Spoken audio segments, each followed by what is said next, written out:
هو اللي صار خلال السنة الماضية، صار في أعمال انتقائية. يعني واحد راح رمم مدرسة في قرية، والثاني راح عمل أزهار ركام في قرية أخرى. فالعمل ما عم يصير فيه نوع من التكامل.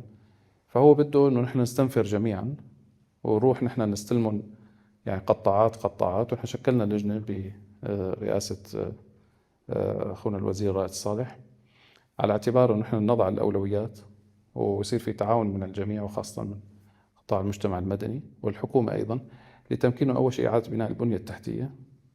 في عنا بيانات وإحصاءات نتشاركها مع بعض، وبنحاول إنه نحن نركز على المناطق اللي لا زال فيها مخيمات إلى الآن.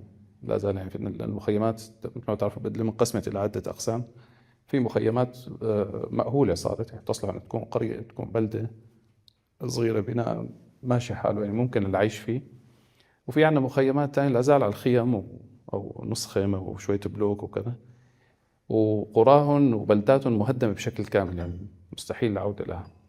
فنبلش بالأكثر ضررا وهكذا. فنحن قسمناهم إلى عدة قطاعات، وخاصة بأرياف إدلب بشمال حماة، ببعض المناطق اللي أطراف حلب على سبيل المثال.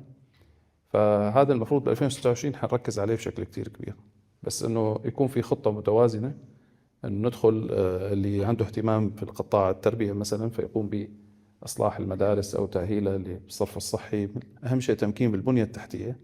هو نفسه ممكن نحن نشيل خيمته ونرجع على قطعة الأرض تبعه،